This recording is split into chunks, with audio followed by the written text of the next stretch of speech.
Yo, what's up? We got some more changes for PvE content coming into World of Warcraft this week on the weekly reset, whether it be to dungeons or raid encounters. Raid encounters being notably Painsmith on Mythic difficulty is being changed and nerfed a little bit as a surprise to absolutely nobody. And then there have been some different boss health and like trash mob, like there's a sort of dungeon nerfs is basically what I'm trying to say. To just kind of varying things depending on what's seen as difficult in this season. And so we're going to talk through these, what they really mean for you as a player, what they're going to end up doing for you guys, or what you may be looking to do differently in these dungeons, and why these changes are occurring in some cases. So first off, let's talk about the Sanctum of Domination nerf to Painsmith. Now there's a gap that appears in every row of spikes during Stage 2 on Mythic difficulty.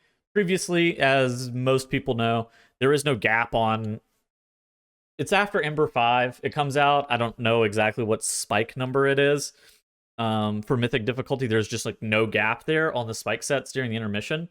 And you would have to use things such as Door of Shadows. You could even get like Warlock Gateway. You could bop across it. There's a bunch of ways that you could get through the spikes. But ultimately, it was pretty difficult to be able to deal with on a couple of classes in particular, which were Shaman, Priest, and Death Knight. And so now they are adding a gap into every row of spikes on Stage 2. Pretty good nerf. I think it makes the fight a lot easier. Something to know about Stage 2 on Mythic difficulty right now is that it's not scripted, but there are very specific patterns for where the spikes and the holes of them are on Mythic. And I wonder where that spike, where that safe spot is going to be in that one that previously had no safe spots at all, because the one that follows it is one that's like directly in the middle, and the ones that are before that are like one tile to the right or one tile or like one tile away from the edge on either the right side or the left side. So I wonder where the safe zone is going to be during this one row of spikes on Mythic difficulty. But at the end of the day, good change. It makes some of these classes that would have to Goblin Leap around, literally around the spikes, that it was a lot harder to do. It makes it substantially easier now to be able to just deal with as a whole. Next thing too is the health of Painsmith Raznal's Spike Balls and the Shadowsteel Horrors. Those are reduced by 10%. The Shadowsteel Horrors are the adds that spawn on Mythic difficulty. After you come out of the intermission, they spawn from the Embers. And then the Spike Ball health, of course, if you've done the fight on any difficulty, you know what the Spike Balls are. Both of the health of those things are being reduced by 10%. The health of the Spiked Balls... also the health of Painsmith Raznal is being reduced by 10%. I didn't make that like really clear with how I worded that whole entire sentence, but the health of the boss is also being nerfed. But the health of the Spiked Balls is probably the biggest one here. I suspect that you're still going to stop DPS on this fight, and the reason isn't exactly why you would think. So whenever you're watching guilds do this boss on Mythic, they are always stopping DPS to make sure that their 3-minute CDs are coming up, whether that be offensive CDs or defensive CDs. And so you will wait basically until the hardened rage of not the encounter, but you'd wait until the hardened rage of the phase to be able to push the boss. And so the boss's health is being nerfed, the Spike Ball's health is being nerfed, and the Shadowsteel Horror's health is being nerfed. The Spike Balls is the only one that matters because the boss health, even though it's going to be nerfed by 10%, you're not going to push the boss any faster. And the reason for that is because you have very specific timings for when you want the hammers to come out. And most healer cooldowns in this game are made around the 3-minute CD timer. And so you have things like Power Word Barrier, you have things like Aura Mastery, you have things like Spirit Link, you have things like Tranquility that are all on this 3-minute timer, that you're going to assign one specific cooldown for each hammer during the phase to make sure that your whole entire group is going to be topped up. You're also going to have things assigned to the mines plus hammer combo.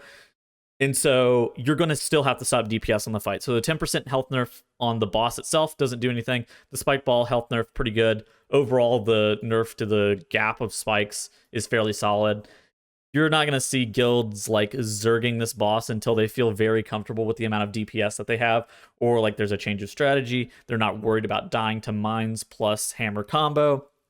But I suspect that you're going to see guilds still slowing DPS and stopping DPS altogether on this fight for a very long time, which is unfortunate because this boss actually owns, but at the same time, it is what it is. So that is all the raid changes that we have for this week. I would not be surprised if some more changes are going to come probably soon. but we will see with that. There's been a lot of stuff with like Remnant, changing how like the health of the orbs work on Remnant. I wouldn't be surprised if there was maybe like a Soul Render nerf. I wouldn't be super surprised. Yeah, with a Soul Render nerf, maybe something on KT again, but we shall see in the near future, because Mythic is kind of in a weird state where right now a lot of guilds are stuck on Painsmith and there's not too much else that has to happen. Anyways, segueing into Mythic Plus, we have the first thing is DOS, the Enraged Spirit, which is the mask dude. His rage duration has been reduced to 5 seconds, was 6 seconds. Great change. That's that AoE that he does. They're just reducing down how many ticks of this rage you're going to be getting, because it does a certain amount of damage every second for 6 seconds. Now they're just going to make it do it for every 5. So good change as a whole. This mob was fairly overtuned for most groups. It comes as no surprise that you need like a massive defensive plus a healer cooldown for every single one, and if you got multiple rages, it was pretty doomed. Interesting changes. Now, Halls of Atonement, the completion timer has been increased to 32 minutes, was 31 minutes. And some people are probably going to be like, why is this being changed? The reason that this is being changed is because this is a very, I don't want to say casual player focused change, but a common man focused change. So this timer in this dungeon is very lenient if you were doing, as Dorky would describe them, bear pulls. So the first pull of this dungeon for a decent amount of groups is like 30% of the key, right? It's like 30% of your trash. You're pulling all the way up until the first shard with all of the trash available that you possibly can, and you have 30% literally done inside of the first pull. This makes the timer very easy for highly coordinated high-end groups. However, if you were doing this key in like a weekly 15, if you were being just a normal average player, the timer on this key is really tight. And by increasing the timer on this key by 1 minute, I think that feels kind of fair. It puts it a lot more in line with other dungeons. I felt like the completion rate for Halls of Atonement, especially with how dynamic it was it looked a little bit low just from the things that I've seen. And I think that like whenever I've been ranking this dungeon for all of season 1, this dungeon was an A tier or an S tier dungeon. And as this season has gone on, this dungeon has been like a B tier dungeon, somewhere in that range for all of my Wowhead articles that I've been doing for HOA, because the timer is so tight. It just really depends on how you're pulling the key and how aggressive you can be, how aggressive you're willing to be. But now the timer is really free for high-end groups, which is cool. So I'm not going to really complain. And it also will... I wonder how Blizzard is going to retroactively, like, are they going to retroactively make keys that were out of time by less than a minute in time now for Blizzard's score purposes? Because that's how Raider.io would do it in the past. They would retroactively change your key from out of time for score purposes to in time for score purposes. But with Blizzard.io, Blizzard.io, it's kind of funny that we still call it that. With the Blizzard scoring system being a little bit different, I wonder if they're going to retroactively change stuff like that. Interesting thought. I hadn't thought about that until just now. Other Halls of Atonement change. Echelon Stone Shattering Leap reduced by 15% damage in Mythic and Mythic Plus difficulties.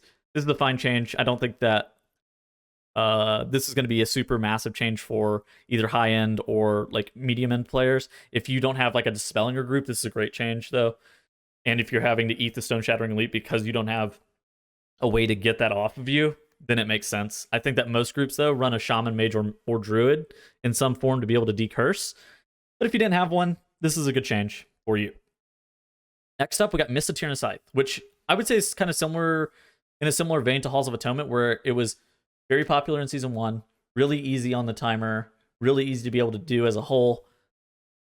One of the most popular dungeons, but this season has been pretty tight on the timer, and that is off the back of the first boss, Ingrid Malloch, which has been identified by Blizzard as something that's going to be nerfed. And they say here the duration of Droman's Wrath has been increased to 15 seconds from 12. And this is the damage amp that goes on to Ingrid Malloch from Droman. And this is honestly a great change. It's going to allow you to do 200% more damage to the boss for longer periods of time. Hopefully it will help you skip a phase. I think one of the biggest things that they should be addressing on this fight is that Droman needs to not have Tyrannical on the boss. So Droman and the Moizala ads are the only two like ads in a boss encounter that scale with Tyrannical currently. Because coming into this expansion, the developers made a very clear note to make sure that ads that respawn from bosses do not get affected by Tyrannical, but Droman, which is the tall villager dude on the Ingram Malik encounter, and the Muezala ads are the only two things that are different from that. And I think that those two could also be pretty nice if those were affected by that. But as a whole, this buff to Droman's Wrath and the nerf to Ingram Malik encounter hopefully makes this dungeon a little bit more palatable because the timer is so tight. Because sometimes the first boss takes you like 5 minutes. Next up, we got Plaguefall. And so this is the Plague Belchers summoned by the slimy morsels have their health reduced by 50%. I mean, this isn't a bad change. The slimy morsels are those little slimes that are spawned by the Plague Belchers, which are the big, the fat boys that are in the first area. They have their health reduced by 50%. Most groups don't kill those slimy morsels, so if you're killing them, that's a good change for you. Globgrog has his slimy health, or slimy morsel health reduced by 30%. Notably, they're not targeting the smorgasbord on this nerf for Globgrog, but at the same time, I think a very similar thing. Most groups aren't killing those ads at all, or if they are, I don't know. It just really depends on the level that you're playing at. I think that as a whole, though, this nerf, not bad on either front. I think the biggest thing for Globgrog is that, like, last season you had Prideful a lot for that boss, plus Bloodlust. You didn't get multiple sets of slime waves. So the slime wave is a lot more costly this season if you aren't very coordinated with how you're dealing with it. So I think that this boss is a little bit more difficult this season if you aren't doing very specific things to pull into that boss, like having Bloodlust, like having that red haste bubble from the slime, making sure that you have all of your offensive CDs, make sure that you're CCing all of the slimes from the slime wave. If you're not doing all of those things, that boss can get a lot more difficult at higher levels, although nerfing the slimy morsel health by 30% isn't a bad thing. It's just not... it's not the exact answer to the problem that Globgrog has. But I think starting somewhere, very good change. Next up, we got Sanguine Depths. Gluttonous Ticks now should lose the stacks of Engorge whenever they leave combat. This is only useful for, like, if you wipe on the Gluttonous Ticks. Those are the bats that spawn at the very beginning in the first boss room in Sanguine Depths, if you're not familiar with those. This is, like I said, this is only really good if you wipe to them for some reason. But this is fine, I think. I don't see any other reason that you would ever leave combat with a Gluttonous Tick and then repull it later, and it would have Engorge stacks, but aside from you wiping, but I think that that's probably the answer in what they're trying to prevent. I think it's probably just more of a bug fix and a hot fix than something that needed to be, like, very, very acutely pointed out, but I will take more the rather than less. Cool. Thank you for this change, Blizzard. Next, we got Crixus the Voracious, which is the first boss. Juggernaut Rush, damage reduced by 20%. This is maybe enough. Okay, so this is enough of a nerf to where you could probably have one person or multiple people standing out of the Juggernaut Rush and it not sniping your people out. Great change. Don't hate it. Juggernaut Rush definitely need to be toned down a little bit. I think that if they hit the Severing Smash orbs one more time, that boss is, again, starting to get a lot easier. Next up, we got Necrotic Wake and Sturgeon Stitchflesh. Actually, I think with the... Hold on, just circling back real quick. I think one of the biggest things is if they made the Severing Smash orbs not spawn off the tank, that would probably be the best nerf to Crixus that they could do, because then it would only be 4 orbs, and it doesn't spawn off the tank. So those would be great changes, but I'll take a 20% nerf on Juggernaut Rush. Not a big deal. Anyways, segueing back. Necrotic Wake. Surgeon Stitchflesh. Third boss of the instance is the guy that you have the hooks, and you pull him off the platform for the big boys. His health has been reduced by 10%. Last season, basically everybody had Prideful plus, like, a weapon plus all offensive cooldowns to be able to burden this guy. And you did it before he had a second up phase, and you did it before he got summoned a bunch of his A-bombs. You did it before he summoned a bunch of his ads. This season, I've seen a lot of groups wipe to this because they have too many A-bombs out. They weren't able to kill the boss in time. There have been a lot of problems on this fight. I don't think that nerfing his health by 10% really solves them. But it is a start. I think that they probably need to cut down their ad health a little bit too. Because you can definitely get caught in limbo where you're out of offensive CDs and you're just constantly killing ads and you're not really able to do any damage to the boss because if you have 2 ads at once, it's untankable damage and it does, like, insane AoE to the group. Yeah, I think that if I would have had to point out a nerf, I would have said that the A-bombs needed a nerf, not the Surgeon Stitchflesh health. But if you're able to nuke Surgeon Stitchflesh now due to this 10% HP nerf, it makes it just as easy as it was last season, and it makes it very similar. Theater of Pain, Affront of Challengers. This is the first boss in the instance. Sathel the Curse, one with death, now absorbs 20% of their maximum HP was 30%. Sathel is the mob that whenever you push the boss to 30% HP, it does that big ass shield on itself, and then you just like stop hitting it. You start hitting Passaran, which is the other caster mob, and you just wait for the one with death to expire before you start hitting that mob again. Now it has 20% of its HP in a shield instead of 30%. I still think that you'd probably do this mob very similar. I don't think that there's any reason that you would ever just hit straight through this shield. One of the things that is important about the shield is it makes the mob non-interruptible, so maybe there is a reason that you would hit through it, but I suspect that it's just going to be one of those things that you let time out even still. Maybe in lower level groups, like in a 15, like in a normal group's 15, you would just DPS through it, and it wouldn't really matter. Or maybe it would come off just naturally with time. Or not naturally with time, but like naturally with the cleave. But as a whole, I don't suspect that this is going to be a massive change, although it's not bad at what it's trying to solve. Decia the Decapitator, which is the mob that you always focus the in front of challengers, is the one that beats up your tank. The Slam, which is the main ability from Decia, it has a Slam and has a Mortal Strike. Damage reduced by 40% by the Slam. Great change. It lowers the amount of tank damage that is on that fight. There are a lot of tanks that have died to this mechanic. If you're a tank, you know what this mob does.